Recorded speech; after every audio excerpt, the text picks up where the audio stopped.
కానీ ముఖ్యంగా root cause అనేది మనం వెళ్ళాలి. రూట్ కాజ్ ఏంటంటే 95 నుంచి ప్రభుత్వ పాలసీస్ ఏంటంటే ప్రైవేటైజేషన్ వైపు వెళ్ళాయి. ప్రైవేట్ రంగం నుంచి దాదాపు 8,000 మెగావాట్లను 2000 ఇయర్ లోపల పెట్టాలనేసి నిర్దేశిస్తే లక్ష్యము, వాళ్ళు 2010 వరకు కూడా ఆ లక్ష్యాన్ని రీచ్ కాలేకపోయారు. 2010కు 2,000 మెగావాట్లు 2,500 మెగావాట్లు మాత్రం అదనంగా యాడ్ చేయగలిగారు. అంటే కంప్లీట్ గా ప్రభుత్వ రంగాన్ని దాని లక్ష్యాన్ని ఏమాత్రం నిర్దేశించకుండా ప్రైవేట్ రంగం మీద ఆధారపడడంతో క్రైసిస్ వచ్చింది.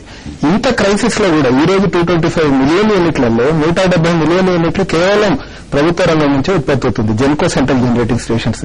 అంటే ఈ క్రైసిస్ ఓవర్కమ్ చేయడానికి ప్రభుత్వ రంగం ఉపయోగపడుతుంది, క్రైసిస్ లోకి తోయడానికి ప్రైవేట్ రంగం ఉపయోగపడుతుంది. ఒక చిన్న ఎగ్జాంపుల్, రామగుండం థర్మల్ స్టేషన్, అక్కడ మన బీపీఎల్ వాళ్ళు కరీంనగర్ లో రామగుండం దగ్గర ఒక ప్రాజెక్ట్ కట్టమని క్లియర్ గా ల్యాండ్ ఉంది, వాళ్లకు కోల్ అలొకేషన్ ఉంది, ఎవ్రీథింగ్ ఇస్ దేర్.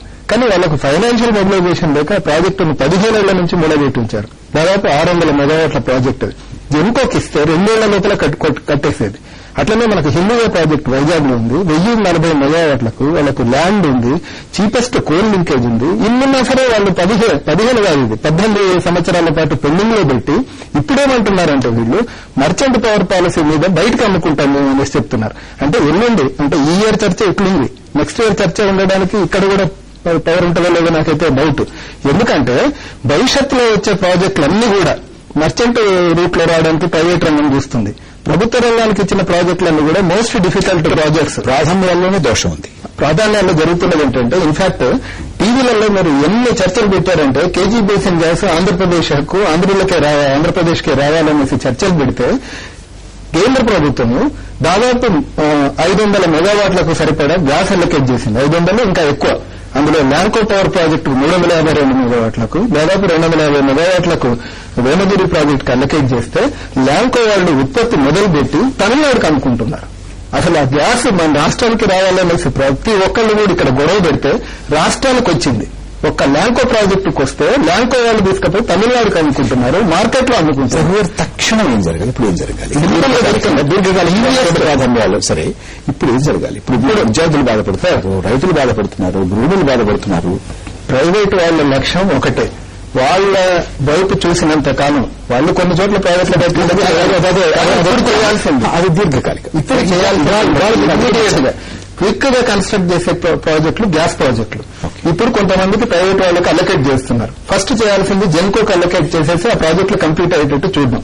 కరీంనగర్ ప్రాజెక్టులో 2.73 కోట్లకు ఒక మెగావాట్కు కడతా ఉంటుంటే ప్రైవేట్ వాళ్ళు 3.5 కోట్లు 4 కోట్లు ఇష్టం వచ్చినట్టు కాస్ట్లను ఎస్కలేట్ చేసుకుంటూ వాళ్ళ స్వలాభం కోసము ప్రాజెక్టులను డిలే చేసుకుంటూ పోతూ అసలు రాష్ట్రంలో ఇంకా ఉన్న కెపాసిటీలో ఇంకా 350 మెగావాట్లు మాకు కావాలనేసి కోర్టు కేసులు లిటిగేషన్లు వీళ్ళల్లో పడిపోతుంటే జెన్కోకు ఒక్క గ్యాస్ ప్రాజెక్టును కూడా అలొకేట్ చేయలేదు. కేజీ బేసిన్ నుంచి తక్షణం గ్యాస్ ప్రాజెక్టులను జెన్కోకు వచ్చేటట్టు చేయాలి. ఆ ప్రాజెక్టులను జెన్కో 16 నెలల్లో కట్టొచ్చు ఒక్కొక్క gas project. Next year summer కల్లా ప్రాజెక్టు కన్స్ట్రక్ట్ చేసే కెపాసిటీ జెన్కోకు ఉంది. ఈ ప్రాజెక్టులన్నీ జెన్కోకు వచ్చేటట్టు చేయాలి. జెన్కో ఆధ్వర్యంలో నిర్మాణం అయితే తప్పితే ఈ సమస్యకు పరిష్కారం రాదు.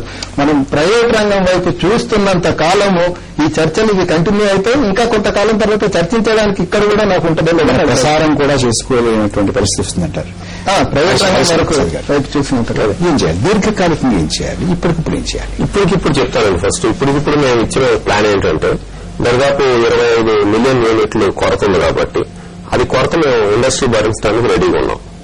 సో ఇమీడియట్ గా కొనేసి ఆ కొనేటప్పుడు మేము కూడా భాగస్వాములు అవుతాం. ఆ టెండర్ లో తొందరగా కొనేసి మేము ఆ ఎక్స్ట్రా కాస్ట్ అంటే దాదాపు 50% industry ready to pay that extra cost. But ఆ టెండర్లు మాకు తెలియాలి. అంటే 6 రూపాయలు పోనీ 14 రూపాయలు అయిందని అంటే కుదరదు.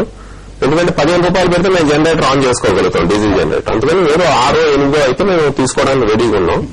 ఏది ఆ 30% డిఫిసిట్ ఏదైతే ఆ 25 మిలియన్ యూనిట్లు మేము తీసుకోవడానికి రెడీగా ఉన్నాం. దాదాపు 250 నుంచి 300 కోట్లు ఈ 3 నెలలు ఖర్చు పెట్టడానికి రెడీగా ఉన్నామండి.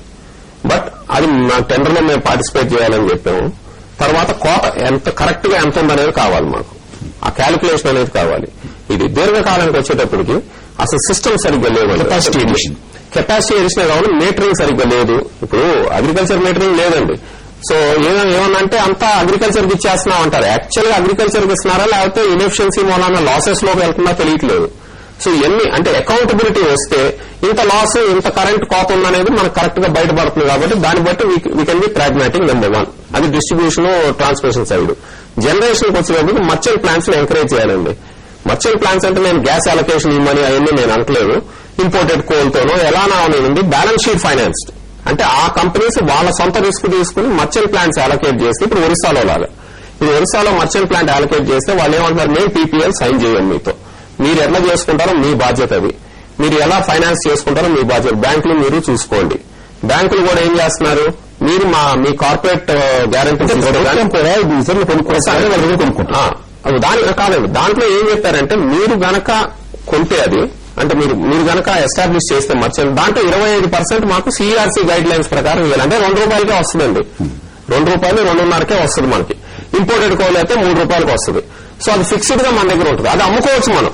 State government can make money. Orissa is going to make thousands of crores on this merchant power అండి. మీరే సూచిస్తారు. ఒకటి, దీర్ఘకాలికమైన పాలసీ ఉండాలంటే అసలు మొత్తం గవర్నమెంట్ సెక్టార్లోనే ఇది చేద్దాం అనుకోవటం కూడా తప్పే. ప్రైవేట్ సెక్టార్ని ఆహ్వానించాలని ప్రపంచ విద్యుత్ రంగ మేధావులు, ఆర్థిక మేధావులు నిర్ణయించారు. అసలు ప్రభుత్వం బిజినెస్ చేయాల్సిన పని కరణంతో అనుభవం తిరగాల్సిన పని లేదు. మీరు 2 దీర్ఘకాలికం ఏం చేయాలి, వెంటనే ఏం చేయాలనేది పుచ్చుకుప్తంగా చెప్పి మన సమయం అయిపోతుంది. దీర్ఘకాలికంగా ఏంటంటే మీ పాలసీ ఉండాలి. అసలు వీలింగ్ ఎంత ఛార్జ్ అన్నది పాలసీ లేదండి. పక్కన తమిళనాడు 5% అన్నది, ఇక్కడ 15, 20, 25% చేసుకోలేకపోతున్నారు. ప్రైవేట్ వాడు జనరేషన్ పెట్టలేకపోతున్నారు. అట్లనే బ్యాంకింగ్ పాలసీ లేదు. తమిళనాడులో 5% అయితే బ్యాంకింగ్ పాలసీ ఉంది, ఇక్కడ ఏమీ లేదు. అందువల్ల ఎంత అసంబద్ధంగా ఉందంటే ఈ రాష్ట్రంలో నేను విద్యుత్తు పెడితే ఏమిటన్నది ఎవరు తెలియటంలే. అసలు మర్చెంట్ యూనిట్ పెట్టాలన్నా కానీ ఇదమిద్దమైన నిర్ణయానికి కలిగదు. ఇక్కడ ఇక తక్షణం చేయాల్సిన పని ఏంటంటే ఈ విద్యుత్ రంగాన్ని గురించి ఆలోచించి కొద్దిగా పట్టించుకోగలిగిన మనిషి ఒకరు ప్రభుత్వంలో ఉండాలి. ఒక మంత్రి ఉండాలంటారు వేరే ప్రత్యేకంగా. అసలు ఏ మంత్రి అన్నా దీన్ని ఆలోచించేవాడు కావాలి. 4 సరే ఆలోచించాలంట. ఇంకోటి ఏంటంటే 30-35 మంది కేంద్ర ప్రభుత్వాన్ని సపోర్ట్ చేసి ఎంపీలు ఉన్న వాళ్ళను అన్అలొకేటెడ్ పవర్ ఉంది ఎన్టీపీసీ దగ్గర నుంచి, దాని నుంచి రాబట్టడానికి ప్రయత్నం చేయాలి. అసలు మన తెలుగు వాళ్ళని ఒట్టిగా అట్లా తీసి పడేస్తున్నారు తప్ప అవసరం వచ్చినప్పుడు వీళ్ళు కలిసి అడగట్లేదు, కేంద్ర ప్రభుత్వం పట్టించుకోవడం లేదు. ధన్యవాదాలు. మీరు చర్చను ముగించుకున్నారు. రఘు గారు, హరీష్ ప్రసాద్ గారు, మీరు విలువైన సమయాన్ని కేటాయించి చర్చలో పాల్గొనడానికి వచ్చినందుకు మీకు ధన్యవాదాలు. నమస్తే ఆంధ్రప్రదేశ్.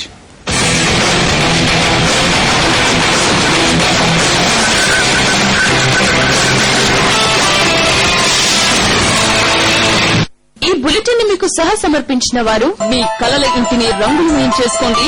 మా ఈ టెక్నో పెయింట్స్ డాక్టర్ వైవీరా Usha cardiac centre Vijayawada. RF cement, superior quality, guaranteed.